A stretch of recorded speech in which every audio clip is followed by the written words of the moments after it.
Dore impamvu ukwiye gufata inshingano.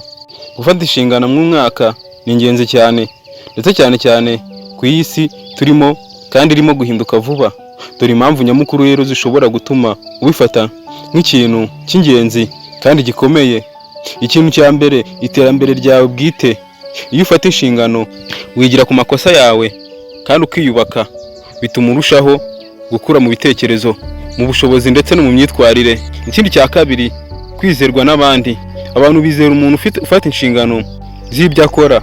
Ibi bishobora kugufungurira amarembo, yaba mu kazi kawe ndetse no mu muryango no mu mibanire myiza rusange. Ikintu cya gatatu, burya kugera ku ntego zawe. Mu buzima burya nta ntsinzi ibaho utabanje gufata inshingano. Iyo wemeye ibyo ugomba gukora, biroroha cyane gukurikiza gahunda no kugera ku byo wiyemeje. Icya kane, guhangana n'isi, ndetse isi ihinduka buri kanya. Muri 2026 ikoranabuhanga, ubukungu ndetse n'imibereho birahinduka cyane.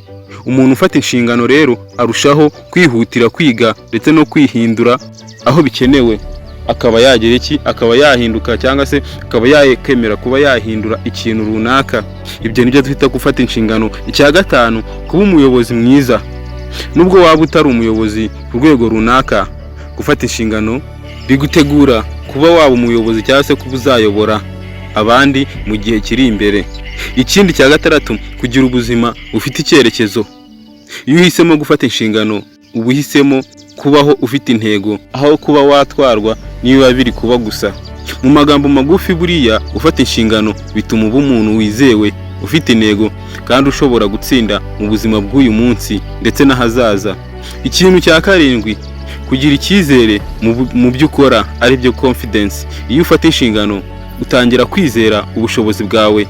Nubwo ibintu byaba bigoye, uba uzi ko ushobora kubikemura aho kubihunga. Icya munani, kwigenga mu bitekerezo ndetse no ku byemezo ufata buri munsi. Gufata inshingano bigufasha kudatekereza ko abandi baguhitiramo. Gufata inshingano bigufasha kudategereza ko abandi baguhitiramo. Umenya gufata ibyemezo byawe bwite, bigatuma uba umuntu wigenga kandi ufite ijambo. Ikindi cya cyenda, kugabanya amakimbirane ndetse kuyagabanya hagati yawe n'abandi. Iyo wemera uruhare rwawe mu kibazo, biroroshye cyane gukemura amakimbirane aho gushinja abandi. Ibi bituma umubano n'abandi urushaho kuba mwiza. Icya cumi, gufata amahirwe mu gihe akubonetseho cyangwa se mu gihe uyabonye. Abantu bafata inshingano bahita babona amahirwe kandi bakayabyaza umusaruro. Ntibatinya kugerageza ibintu bishya cyangwa se gufata ibyago byabubakira ubuzima. Muri makeya, umuntu uzi gufata inshingano ashobora no kwishyira mu byago mu gihe yabonye ko ibyo byago bishobora kumubyarira umusaruro. Nawe gerageza urebe yuko byakunda. Icya 11, kwigira ku makosa wakoze aho kugira ngo uyahunge. Mu buzima amakosa ntajya abura, ariko umuntu ufata inshingano ayigiraho akaba yayakosora aho kuyahisha cyangwa se kuyahishira cyangwa se kuba yayashinja mugenzi we cyangwa se kuyashinja abandi. Ibi bituma atera imbere cyane vuba. Icya 12, kugira uruhare mu iterambere ry'umuryango ndetse n'igihugu. Iyo buri muntu afashe inshingano ze, umuryango ndetse n'igihugu muri rusange bibasha kuba byatera imbere. Ni umusanzu wawe mu kubaka ejo hazaza heza, yaba ejo hazaza hawe heza ndetse n'ay'igihugu. Ibi birakorohera cyane iyo ukunda gufata inshingano. Icya 13, kwirinda gutwarwa n'abandi cyangwa se n'ibibazo. Umuntu udafata inshingano akenshi atwarwa n'abandi cyangwa se n'ibitekerezo byabo cyangwa se wenda nibiba biri kuba.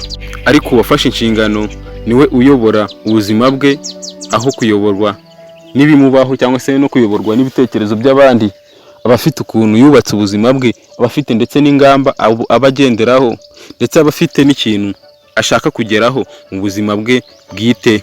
Icya 14, ari nacyo cya nyuma, burya kubaka izina ndetse izina ryiza ni byiza cyane, yaba mu kazi cyangwa se wenda mu buzima busanzwe.